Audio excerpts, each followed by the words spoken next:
I think many of us are so used to living in the United States and our culture, we forget what things were like 200 years ago. We forget that back in as little as 1918, women were not even allowed to vote except when they changed that in our country, the United States. And certainly the way women are looked at and treated today is a lot different than even in the 30s and 40s, and there's been a progression where women are seen in terms of equality. But if we go to the Middle East, even today and certainly in Jesus' time, it was, as it was in this country, a male environment. Men dominated. The women were something that were almost property to the men. And a widow was kind of out there by herself and would have no protection and would almost be forced to return to her father's house unless possibly she had a son who could be her protector. So Jesus, in seeing this woman, and Elijah too, in seeing the widow in his time, took pity because he saw how defenseless the women had become. Both of them acted the same, and they acted differently.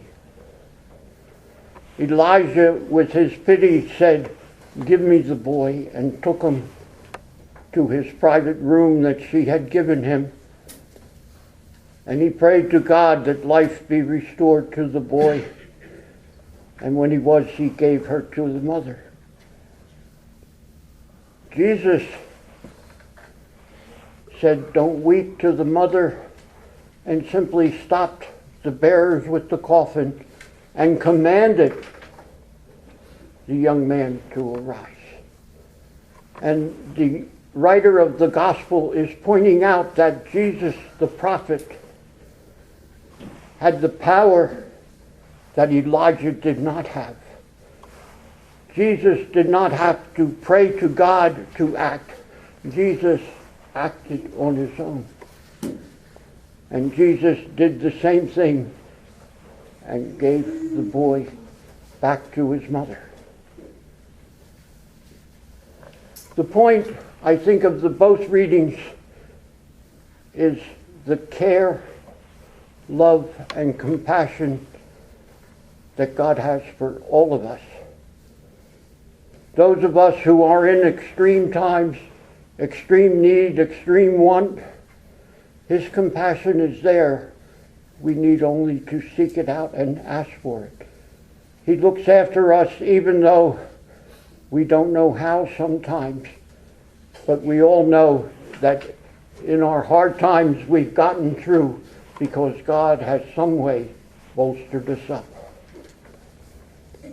But in speaking of sons today, we have to also offer our congratulations to Jordan.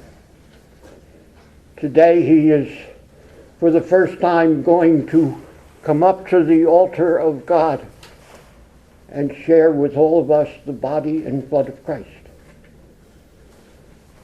For the rest of his life, he is welcome at the Lord's table and will be nourished in his own journey as he continues the journey he began at baptism to join God in heaven and be united with him for his lifetime and for eternity.